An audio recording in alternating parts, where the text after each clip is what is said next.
Hi friends, welcome to Jasmith channel. இன்றைக்கி நாம் அழகு அழகு சீரியலோட ப்ரொமோ தான் பார்க்க போகிறோம். அதாவது இந்த வாரத்தோட ப்ரொமோ ரிலீஸ் ஆகிருக்கு. வாங்க பார்க்கலாம். ஷார்ட்டாக சொல்கிறேன்.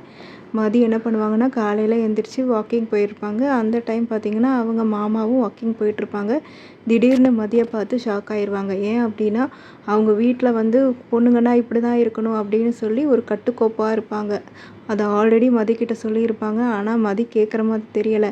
அவங்க காலையில் எந்திரிச்சு அழகாக ட்ரெஸ் எல்லாம் பண்ணிவிட்டு ஜாகிங் போயிட்டு இருப்பாங்க. அதை பார்த்துட்டு அவங்க மாமனார் ஷாக் ஆயிடுவாங்க. நெக்ஸ்ட்டு சீன் என்ன ஆகுது அப்படின்னா, இந்த மாதிரிலாம் பண்ணாத அப்படின்னு சொல்லிட்டு சுரேஷ் சொல்லுவார். ஆனால் அதை கேட்குற மாதிரி இல்லை. இப்போ நீங்கள் இப்படி சொல்கிறீங்க, அதுக்கப்புறமா வந்து இந்த மாதிரி அவன் அப்பா சொல்கிறாரு, அதனால் நீ வேலைக்கு போகக்கூடாது அப்படின்னு சொல்லுவாங்க. அப்போ நான் வேலைக்கு போகாமல் இருக்கணுமா? அதெல்லாம் என்னால் கேட்க முடியாது அப்படின்னு சொல்லி அந்த டைமும் எதிர்த்து பேசிடுவாங்க.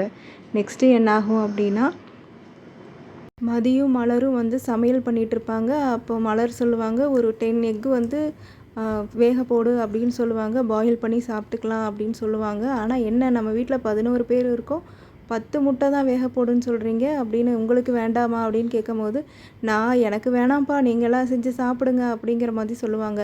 உடனே அவங்க மாமியார் சொல்லுவாங்க, இவ வீட்டில் சும்மா தானே இருக்கா, இவளுக்கு எதுக்கு முட்டை அப்படின்னு சொல்லுவாங்க. அப்போ மதி வந்து அதுக்கும் எதிர்த்து பேசிடுவாங்க. என்ன, வீட்டில் சும்மா இருக்காங்களா? உங்களை எல்லாம் விட அவங்க தான் அதிகமாக ஒர்க் பண்ணிகிட்ருக்காங்க அப்படின்னு சொல்லி அவங்களையும் எதிர்த்து பேசிடுவாங்க. இதுதான் இந்த வார ப்ரமோவில் காட்டுறாங்க. அதாவது 3 பேர்கிட்டையுமே எதிர்த்து பேசுவாங்க.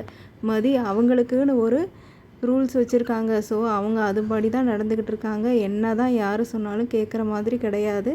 ஸோ இதை எபிசோட்ஸை வந்து கரெக்டாக கொண்டு போயிட்டுருக்காங்க. இப்படியே இருந்தால் இன்னும் நல்லாயிருக்கும்.